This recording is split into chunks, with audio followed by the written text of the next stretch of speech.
Hi there, we hope you're doing well. It's been a couple of weeks since our last video update and there's so much to share. As is the case in Canada and the US, Guatemala is itching to open up. This may be the case where you live, and perhaps to some degree opening up has been successful, but to be quite honest, Guatemala opening up is not a wise decision. Unfortunately, the daily COVID case count is increasing and not showing any end in sight. The medical system is saturated, and people are being sent home to deal with the virus however they can. There has been an increase in demand for groceries over the past weeks, and we've taken the opportunity to use the bags to build a bridge with people to reach out to us for prayer and encouragement. We're staying in tune with the community's mood through Facebook posts. As people die or are placed in quarantine, we quickly reach out to the families to support them as best as possible. The current emotional state of many people is very troubling. More and more cases of emotional breakdowns, suicidal thoughts, and intense fear about the future are being uncovered. As a result, we're asking professional psychologists and local pastors to provide counseling sessions. The Guatemalan president just announced that a color alert system will be implemented beginning July 27th. There are 4 colors, and your municipality's color will be defined by the number of confirmed COVID cases per 100,000 people and a specific percentage of the total tests performed. Your municipality's color will also determine how much liberty and flexibility it will have to reopen the economy, etc. This is a stroke of genius by the president, as it puts the onus back on the towns to smarten up, to stop coming up with excuses, and get creative with discovering solutions for their communities. With this new reality, one fellow Sumpangero wrote on Facebook, "As a community, we're cooked." Sumpango is firmly planted as a red alert zone, and many are now becoming stressed about what the future looks like for them. The few who still have jobs and need to commute are justifiably worried about getting sick at work and are challenged to find transportation. With the buses not running, coupled with limitations on which vehicles can be on the roads, travel has been difficult. There is a push to have the buses running. However, supervising private bus companies with the new protocols will likely prove impossible.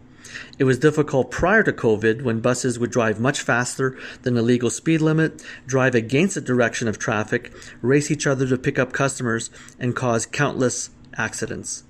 Now the government is considering rules that bus drivers are responsible that passengers wipe their feet when getting on the bus, as well as sanitize their hands, keep proper distance, and maintain 50 to 70% capacity when they are normally jam-packing people in the bus like sardines in a can. These buses have not been operating for months, and the owners will be keen to recover the loss of income. The fares are likely to double or triple, adding additional financial pressure on those who need to travel for work. Families also have the stress of trying to educate their children at home with little access to internet or materials. The education system is realizing that the current methods may need to continue until the end of the year. We now have our 2 high school scholarship students living with us, Julissa and Silvano, to help them receive online classes for the remainder of the school year.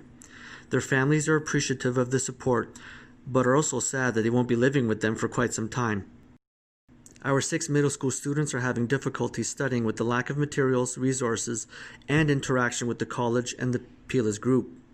In general, many students are losing hope due to the challenges of studying at home and their families' economic situations, creating pressure to work and provide some income for their families. With Club Connection likely suspended for the rest of this year, we've had to be creative about how to carry out the student evaluations. Brenda has been working on homework packages for the candidates to do at home, which will facilitate the selection process of the 2021 candidates. We have been more intentional with our social media presence. We've launched the PILAS Learning Center on Facebook to help students with math. We've leveraged the PILAS page to offer emotional support through personal notes, inspirational messages, and series. We also remain deeply involved in the grocery distribution and community mapping of needs. To date, more than 22,000 pounds of food bags have been delivered to over 400 families thanks to the generous support of people like you. All these decisions and actions require a lot of wisdom. Please pray for our situation and how we can best be effective to stand in the gap for many who are struggling and need help. Sumpango will be in a red alert state for a couple of months, if not longer, and will need strength, perseverance, and good health to stay the course. We know God has us here for a reason, and we know you are behind us, lifting us up in prayer and encouraging us. Thanks for your ongoing love and support during these difficult times.